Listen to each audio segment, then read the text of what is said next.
तारकाक्ष, विद्युन्माली, हे कमलाक्ष, दूसरा वरदान मांगो। तो तीनों ने कहा ठीक है बाबा, हम दूसरा वरदान मांगते हैं। बोलो मांगो मांगो। देखो बाबा, हमारे नगर हो चलता फिरता विमान की तरह हो। हमारा नगर कैसा हो? एक भयंकर विमान हो। पहला विमान मेरा स्वर्ण का हो, सोने का विमान हो। मेरा तारकाक्ष ने कहा मेरा विमान सोने का हो। अच्छा, दूसरा ने कहा मेरा विमान चांदी का हो। और पूरे नगर हो ऐसा नगर 100 योजन की जैसा, 100 योजन के जैसा पूरे बहुत बड़ा नगर हो और आकाश में उड़ते रहे, चांदी का नगर। तीसरे ने कहा मुझे लोहे का नगर चाहिए। 3 पुर, स्वर्णपुर, रजतपुर और लोहपुर। ब्रह्मा की बुद्धि चकराने लगी। बस हो गया? नहीं नहीं बाबा, अभी नहीं हुआ, अभी और मांग रहे। बोलो तुम मरोगे कैसे थे? क्या मरना जरूरी है? अरे मरोगे नहीं तो काम कैसे बनेगा? तो सुनो बाबा, स्वर्ण का जो महल है, विमान है, चांदी का जो महल है, उसमें अगर हम अंदर से ढेला मारे किसी को तो वज्र की तरह लगेंगे, और बाहर से वज्र भी कोई मारे कुछ प्रभाव न पड़े। ये विचित्र मांग रहे हैं। और सुनो पितामह, हमें वही मार सकता है जो सर्वदेव में रथ में बैठेंगे, सर्वदेव में रथ।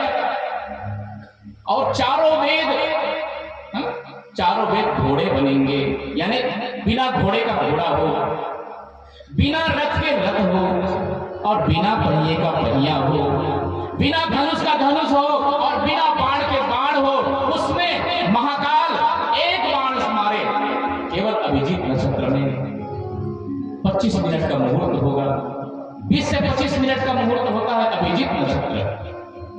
उस नक्षत्र में भगवान शिव एक ही बाण से, कैसा रथ है मेरी मां, समझ में आएगी?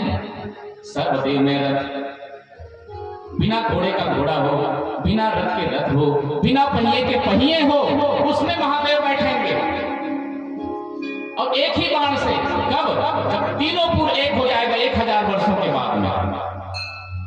1000 वर्षों के बाद में जब एक हो जाएंगे, अभिजीत नक्षत्र है 20 से 25 मिनट, 12 बजे से शुरू होता है लगभग। उस समय में एक बाण से महादेव केवल मारेंगे,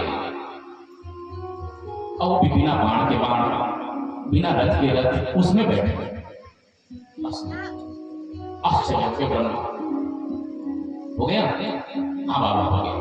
एवं मस्त। ब्रह्मा ने आशीर्वाद दे दिया, तीनों प्रसन्न हो गए, हमको अपना वरदान मिल गया। अब तीनों भाइयों ने कहा चलो अब रुद्राभिषेक करेंगे, रुद्राभिषेक, क्योंकि मरना तो महादेव के हाथ है। तो सवेरे से शुरू करेंगे रुद्राभिषेक को, शिवार्चन को शुरू करेंगे। और हमारी सब पत्नियों से कह दे कि पातिव्रत धर्म का पालन करेंगे, क्योंकि पातिव्रत धर्म करने से कोई भी मर नहीं सकता। पति कभी मृत्यु होती नहीं पातिव्रत धर्म से।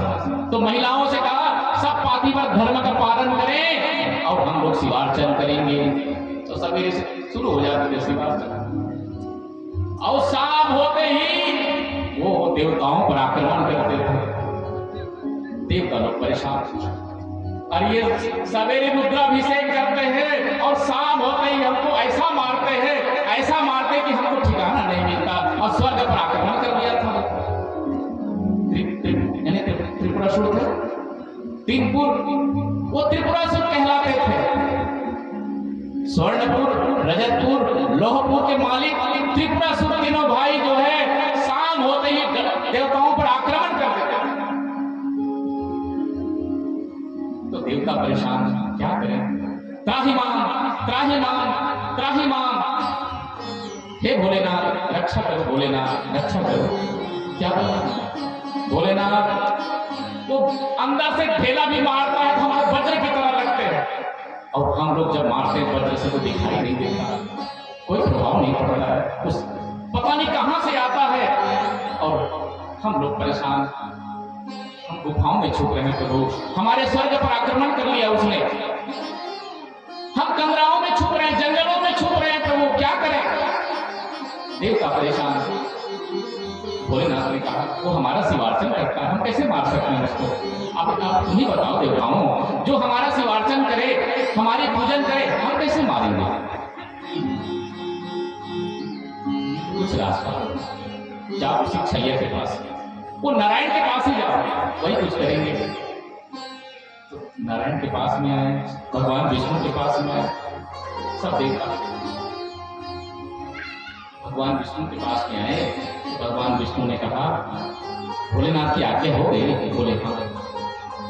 मेरे महादेव की आज्ञा हो गई। हाँ तो जरूर आप कुछ करते हैं। तो भगवान नारायण जो है अपने स्वरूप से एक मुंडिन को प्रकट किया। मुंडिन जो मुंह में मास्क पहना हुआ था, ऐसे मास्क पहने हुए थे, एक हाथ में कुप्पी और एक हाथ में झाड़ू लिया हुआ था वो।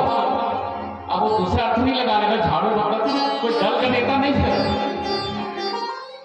तो झाड़ू से झाड़ू लगाता था और गुम्फी से भी गुम्फी पात्र था और मुंह में मास्क बांधे भी थे। पहले आजकल बांधते ना मास्क, ऐसे कोरोना काल में बांधते थे, ऐसे मास्क बांधा हुआ था और पाखंडवाद के प्रचार के लिए प्रकट हुआ। पाखंडवाद, शिवार्चन को बंद कर दे, तभी तो मारेंगे ना।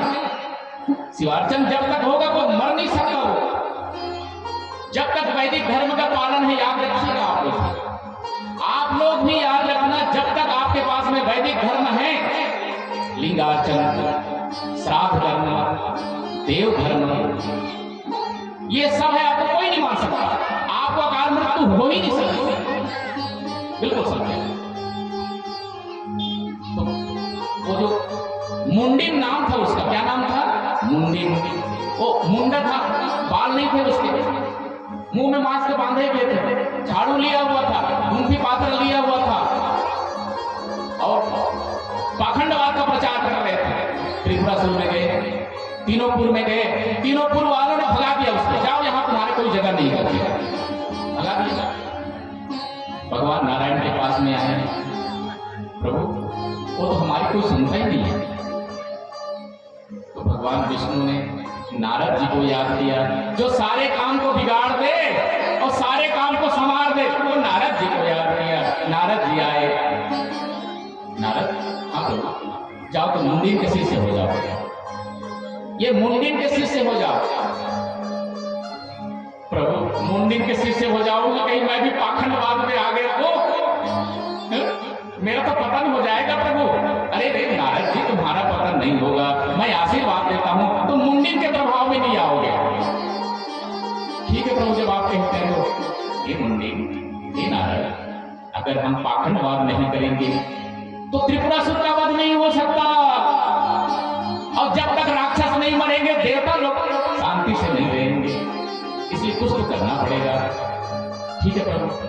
अब नारद जी भी मुंडन हो गया, अब नारायण नारायण की जगह में मुंडिन महाराज की जय, मुंडिन महाराज की जय कहने लगा नारद जी भी। पहुंच गए त्रिपुरासुर के यहां, पहुंच गए।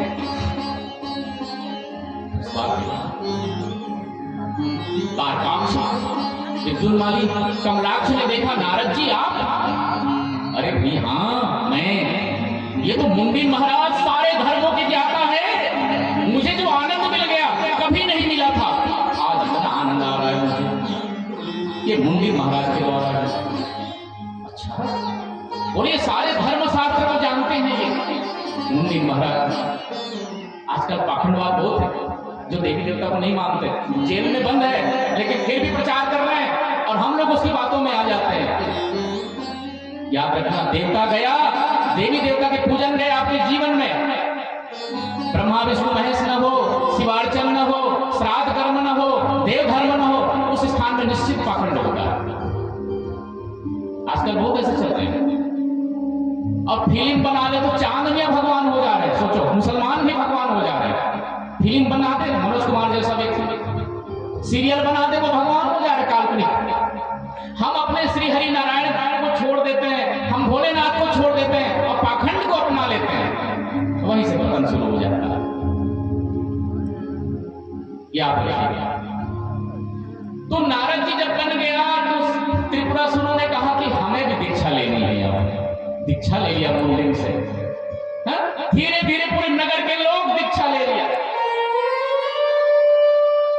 पूरे नगर के लोग दीक्षा ले लिया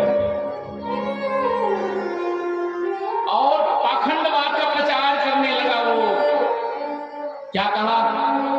ऋणम कृत्वा घृतम पिबे, ऋणम कृत्वा घृतम पिबे।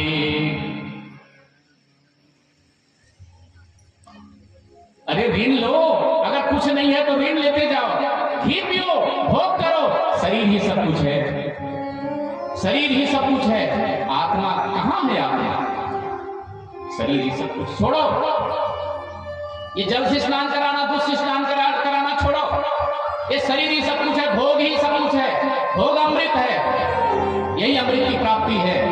और धीरे धीरे माताओं से कहा पातिव्रत धर्म छोड़ दो, पातिव्रत धर्म कुछ नहीं है। सब वो पाखंड आते गए, धीरे धीरे पाखंड समाता गया, सब छोड़ दिए पूजा पाठ को। देव धर्म, श्राद्ध धर्म, यज्ञ धर्म, लिंगार्चन, पंचदेव पूजन सब छोड़ दिया पूरे। भगवान शिव के पास में आए, भोलेनाथ हे महादेव मारो सरकार मारो, नहीं तो 1000 साल के बाद पुनः फिर हमको कर पाएंगे सरकार। अब लिंगार्चन छोड़ दिया है उन लोगों ने, अब पूजन पाठ छोड़ दिया है। महादेव ने देखा सचमुच में छोड़ दिया था, सचमुच में छोड़ दिया था पूजन पाठ। तो सर्वदेव महर्त तैयार किया विश्वकर्मा के द्वारा भगवान गणेश ने। भगवान गणेश की देख रेख में विश्वकर्मा ने सब देव विराजमान हुआ, ऐसा रथ अपने आप बन गया। सूर्य चंद्र ने, सूर्य और चंद्र रथ के पहिया बने, 2 पहिया सूर्य और चंद्र बने, 4 घोड़ा, 4 वेद बने, ऋग्वेद, यजुर्वेद, अथर्ववेद, सामवेद, 4 घोड़ा बने। ब्रह्मा सारथी बने, भगवान विष्णु बाण बने, भगवान विष्णु स्वयं बाण बने और बाण के नोक में अग्निदेव आ गए। ध्यान से सुनिएगा, बाण के नोक में अग्निदेव, भगवान बाण के नोक में विष्णु भगवान, 4 घोड़े, ऋग्वेद, यजुर्वेद, सामवेद, रथ के 2 पहिया सूर्य और चंद्र। और इस तरह से हिमालय बन गया धनुष, बाण बन गया वासुकी नाग। अब भगवान जो है रथ में बैठा, सर्वदेव में रथ, 25 मिनट के मुहूर्त है केवल, अभिजीत नक्षत्र, उसमें भगवान जो है बस बाण चलाने वाला तो कहा सरकार मारो मारो सरकार मारो, सब देवता कह रहे हैं मारो सरकार। उसी समय भगवान भोलेनाथ के अंगूठा में दर्द हो गया। महादेव ने जैसे बाण चलाना चाहा कि अंगूठे में दर्द हो गया, तो अंगूठे में दर्द हो तो क्या कहा पार्वती से, देवी जल्दी गणेश को ले आओ, गणेश को ले आओ जल्दी। बोले क्या बात, मेरे अंगूठे में दर्द हो रहा है। तो अंगूठा में दर्द हो रहा है तो गणेश से क्या संबंध? बोले गणेश ही उत्पन्न कर रहा है क्योंकि इसकी पूजन नहीं हो पाया है, जाओ दुर्वा दल लाओ जल्दी से। अब दुर्वा दल से भगवान गणेश को पूजन करते हैं और जैसे ही दुर्वा दल चढ़ाते हैं भगवान गणेश को, क्योंकि दुर्वा दल अति प्रिय है गणेश को, अति प्रिय। दुर्वा कोई और नहीं, एक परम भक्त, एक कन्या थी जो गणेश में के लिए दुर्वा बन गई है। तो गणेश ने स्वीकार किया और जो दुर्वा को चाहते तुरंत प्रसन्न हो जाते हैं भगवान गणेश। भगवान गणेश की पूजन किया और जैसे ही भगवान गणेश की पूजन किया और रथ में बैठे महादेव और बाण खींचा और तीनों पुरुष सिद्ध में थे बिल्कुल। 1000 साल के बाद में आया था मुहूर्त, अभिजीत नक्षत्र में, उसी नक्षत्र में भगवान ने चला दिया बाण, तीनों पुरुष जल के राख हो गए। बोलो शंकर भगवान की जय। तीनों पुरुष चल गया तो भगवान की आंख में आंसू आ गए। भोलेनाथ आंसू आया, वो गिरा, वही रुद्राक्ष हो गया, रुद्राक्ष हो गया। रुद्राक्ष भगवान के नेत्र के अश्रु है, एक मुट्ठी से लेकर 14 मुट्ठी रुद्राक्ष हो गया। रुद्राक्ष रुद्र की आंख माने आंख से निकला है। आंसू। भोलेनाथ की आंख में आंसू क्यों आए? इसलिए आए कि मेरा भक्त था ये त्रिपुरासुर, भले बाद में छोड़ गया लिंगार्चन को, शिवार्चन को बाद में छोड़ा, पहले भक्त थे। तो महादेव को थोड़ा सा अश्रु आए, वो भी विश्व कल्याण के लिए आए, क्योंकि रुद्राक्ष अगर है तो बड़े काम की है। रुद्राक्ष जो है ये रुद्राक्ष के पहनने से ही भूत प्रेत की बाधाएं दूर हो जाती है, साक्षात रुद्र हो जाते हैं वो रुद्राक्ष जो पहनते हैं। इसलिए रुद्राक्ष अवश्य पहनना चाहिए। और बहुत सुंदर इस तरह से आइए चले भोले के द्वार गाना पाएंगे। बहुत सुंदर भजन का आनंद लेते हैं, क्योंकि सब भोलेनाथ के जय जयकार कर रहे हैं। आइए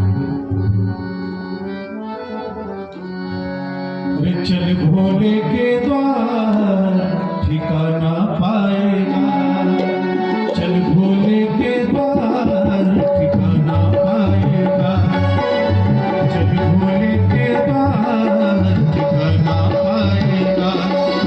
तू रत्नों का भंडार खजाना पाएगा, तू रत्नों का भंडार खजाना पाएगा। चल भोले के द्वार ठिकाना पाएगा, चल भोले के द्वार ठिकाना पाएगा।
भजन में तालियां बजा लेते हैं, उन्हें फिर किसी जन्म में तालियां प्रेरणार्थ में बजाने नहीं पड़ते हैं। इसलिए बड़े भाव से मीठी मीठी तालियां बजाते हुए प्रभु का भजन करेंगे। कर ले सुमिरन प्रेम लगन से, कर ले सुमिरन प्रेम लगन से, शिव शंकर बरदानी का। कर ले सुमिरन प्रेम लगन से, शिव शंकर बरदानी का। नाम जरा तू जप ले मन से, भोले को भरदानी का। नाम जरा तू जप ले मन से, भोले को भरदानी का। मुक्ति का तो द्वार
थे बल है दान, सूर्य किशोर कृपा थे हारे को हरिनाम।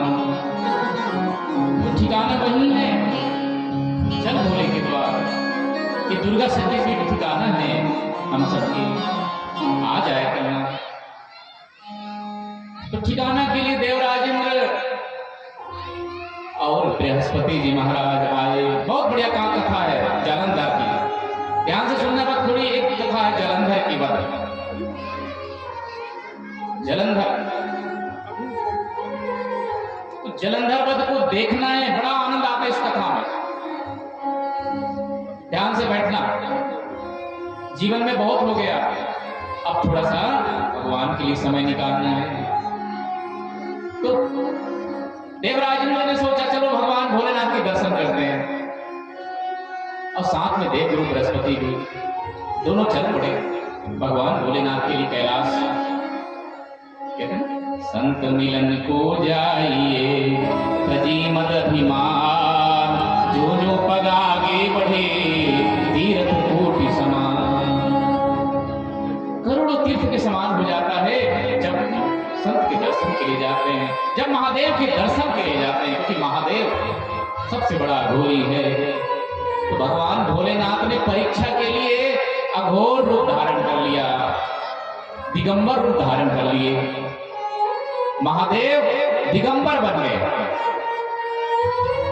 और रास्ते में पड़ गया ऐसा, बिल्कुल दिगंबर रूप में, जटा खुले हुए, भभूति लगाए हुए, अघोरी भगवान भोलेनाथ, कपाली भगवान भोलेनाथ। तू घर से आ रहा था, हाथी में चढ़ के, एरावत में चढ़ के आ रहा था देवराजेंद्र। उसने कहा अरे कौन हो, कौन हो, कहां से आए हो? पहचान नहीं पाया देवराजेंद्र को। तुम कौन हो? कस्तुम हो, कस्तुम हो, कौन हो तुम? कहां से आए हो? तुम्हारा नाम क्या है? ऐसे भगवान भोलेनाथ से बोले। भगवान भोलेनाथ मौन, दिगंबर अघोरी भगवान भोलेनाथ मौन, कुछ नहीं बोले। फिर कहा तुम कुछ बोलते क्यों नहीं? देवराजेंद्र ने कहा तुम कुछ बोलते क्यों नहीं? भगवान मौन, कुछ नहीं बोल रहे। इस बार देवराजेंद्र को क्रोध आया और कहा बोलते नहीं, गूंगा, बहरा, और भगवान भोलेनाथ पर वज्र थे। भगवान महादेव पर वज्र उठा दिया। जैसे ही वज्र उठाया, भगवान भोलेनाथ के तीसरे नेत्र से अग्नि प्रज्वलित होने लगा। देव गुरु बृहस्पति ने कहा ये तो साक्षात भोलेनाथ है, ये साक्षात महादेव है जिसको हम अघोरी समझ रहे हैं, ये साक्षात महाकाल है। चरणों में गिर पड़े और देवराजेंद्र के वज्र को स्तंभित कर दिया भगवान भोलेनाथ। ऐसा स्तंभित हो गया, देवराजेंद्र स्तंभित हो गए।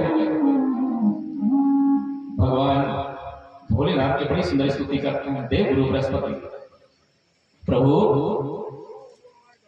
नमो देवाधिदेवाय महादेवाय चात्मने महेश्वराय प्रभुवे त्र्यंबकाय तपस्विने। नमो देवाधिदेवाय, हे देव, हे महादेव, रक्षा रक्षा प्रभु। नहीं पहचान पाए हे भोलेनाथ, हे महाकाल, हे जटाधारी, हे दिगंबर, हे अघोरी प्रभु, हम आपको पहचान नहीं पाए। क्षमा करें सरकार, ये देवराजेंद्र को क्षमा कर दे प्रभु, नहीं तो जल के राख हो जाएगा। कामदेव अमर था, उसको जल के राख हो गया, तो देवराजेंद्र की बात क्या है? कामदेव भी तो देव था, देवराज भी देव है, अमृत भले पिया है, लेकिन भगवान भोलेनाथ की जब प्रज्वलित अग्नि निकलता है तो जल के राख हो जाता है। हे भोलेनाथ कृपा करो सरकार। देव गुरु बृहस्पति ने कहा, भगवान भोलेनाथ ने कहा कथम ही कष्टुकिं सर्पा संधते नोज्झितां पुनः। हे देवराज, हे देवगुरु बृहस्पति, क्या सर्प से निकला हुआ केचुल कभी सर्प में आता है? नहीं, मेरा निकला हुआ प्रज्वलित अग्नि अभी लौट के नहीं आता है। देवगुरु बृहस्पति ने कहा प्रभु, हे नाथ, हे जगदीश, हे शरणागत वत्सल, हे भक्त वत्सल, मोड़ दो प्रभु, देवराजेंद्र से हटा करके मोड़ दो, सागर में कर दो प्रभु, सागर में कर दो ना। भगवान भोलेनाथ ने कहा कोई बात नहीं। महादेव ने सागर में मोड़ा, हजारों लाखों परमाणु बम की तरह। सोचो कितना शक्ति रहा होगा, एक परमाणु बम नहीं, हजारों परमाणु बम के द्वारा वो स्फोट हुआ और सागर में गिरा, गंगा सागर क्षेत्र में गिरा। जैसे गिरा धरती में उबाल हो गए, धरती कांप गई, देवता त्राहि त्राहि करने, बचाओ बचाओ, एकदम विस्फोट हुआ और वो बालक का रूप धारण किया, जलंधर बालक का रूप धारण किया। भगवान का तीसरे नेत्र बालक का रूप धारण किया। समुद्र सागर उस बालक को लिए, पितामह ब्रह्मा वहां से निकले, क्या हो गया? आवाज के सहारे आए पितामह ब्रह्मा। ब्रह्मा ने देखा सागर, हाँ प्रभु ये बालक प्रभु संगम, गंगा सागर संगम में मिला प्रभु। किसका बालक है? न जाने प्रभु किसका बालक है। और वो बालक जैसे ही ब्रह्मा ने देखा, उस बालक को अपने गोद में लिया और गोद में लिया। वो बालक इतना भयंकर बालक था, उस बालक को जैसे ही गोद में लिया, वैसे ही उसके गला को पकड़ लिया ब्रह्मा ने, वो बालक। और जब गला को पकड़ा, छूटता नहीं था। इतनी पीड़ा हुई ब्रह्मा को कि आंख में आंसू आ गए। उस आंसू का पान किया वो बालक, जलंधर नाम पड़ गया, जलंधर। आंसू को पीने के कारण किसी तरह से बाबा ने छुड़ाया उस बालक से, किसी तरह से छुड़ाया उस बालक से और बालक को दिया सागर को, तुम ही संभालो इसको। आंख से आंसू पीने के कारण नाम पड़ गया जलंधर। क्या नाम पड़ा? जलंधर। ये भगवान का अंश है, शिवांश है, महाकाल का अंश होने के कारण ये सारी गलती देवराजेंद्र के कारण विश्व को भोगना पड़ता। गलती कोई और करे, विश्व को फल और मिले। देवराजेंद्र की गलती के कारण तो जलंधर बड़े होने लगा। जलंधर जब बड़ा हुआ, कालनेमी असुर की कन्या, कालनेमी असुर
भूत पिशाच नाचे संग में, भूत पिशाच नाचे संग में, भूत पिशाच नाचे संग में, नाचे दे दे ताली भोलेनाथ, नाचे दे दे ताली संग में आए दिया ओ शिव भोला भंडारी शरण आए दिया, शिव भोले भंडारी शरण में आए दिया, शिव भोले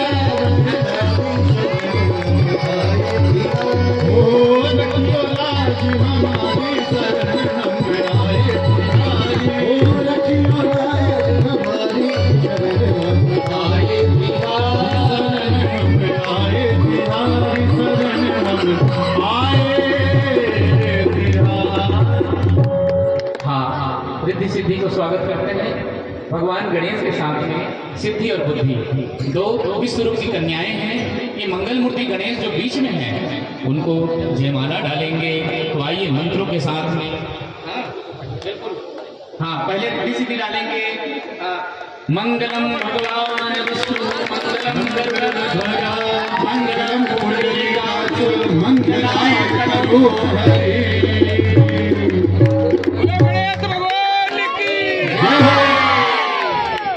मंगल मूर्ति गणेश भगवान की सिद्धि बुद्धि मैया की हर हर भाई मुख्य यजमान और बैठाएंगे हमारे उमा भगवान गणेश को सिद्धि बुद्धि के साथ बैठाएंगे और टीका लगाएंगे। हमारे मुख्य यजमान और भी जो टीका लगाना चाहते हैं वो धीरे धीरे यजमान हमारे दीपक गौतम भैया, दीपक के परिवार आ जाए, दिनेश कुमार द्विवेदी जी गुड़गांव से परिवार आ जाए और हमारे योगेंद्र त्रिपाठी जी के सुपुत्र गुड्डन त्रिपाठी भैया के वो सब परिवार आ जाए। आप माता का आरती उतारे और आप सबका बहुत बहुत धन्यवाद। आप सबका सहयोग के लिए धन्यवाद जो आप लगातार सहयोग कर रहे हैं। आप सबके देखने से लास्ट कार्यक्रम होगा परसों भंडारा भी है। भंडारा में हमारे योगेंद्र भैया ने 20,000 रुपया सहयोग किए हैं, उनको बहुत बहुत दिल से धन्यवाद। और शंकर भगवान, पार्वती माता, गणेश भगवान उनकी सब दोनों कामना पूर्ण करें।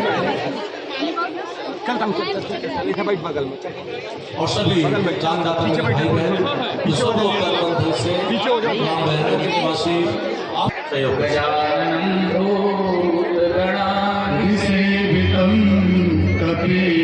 जम्बो फलचारु भक्षणम उमासुतं शोक विनाशकारकं नमामि विघ्नेश्वर पाद पंकजं, नमामि विघ्नेश्वर पाद पंकजं। चरण में थोड़ा टीका लगाते थे तीनों के। और दूसरा हमारे दिनेश जी आ जाए सपरिवार। हाँ ठीक, बहुत अच्छा। और जिनकी इच्छा हो आ जाए। हाँ सबको बारी बारी से आते जाना है। और आइए दिनेश जी लगाए। मंगलम भगवान विष्णु मंगलम गरुड़ध्वज मंगलम पुंडरीकाक्ष मंगलाय ओम भद्रं कर्णेभिः शृणुयाम देवा भद्रं पश्येमाक्षभिर्जत्राः स्थिरैरङ्गैस्तुष्टुवागुंसस्तनूभिर्विषेमहि देवहितं यदायुः।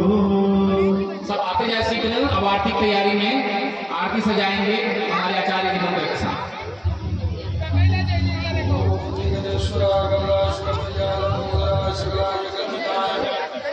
तो भी बताया पहले टीका करना चाहते टीका कर ले। आप सब आ जाए, नाम नहीं ले पा रहे हैं आप सब वरिष्ठ हमारे बैठे हो मंच पर, यहाँ भी बैठे हो। मैं चाहूँगा सभी मेरी माताएं और सभी बहनें जो आशीर्वाद देना चाहते हैं, टीका करना चाहते हैं गणेश जी भगवान का, माता रिद्धि सिद्धि का, कृपया आप सब आशीर्वाद देने टीका करके।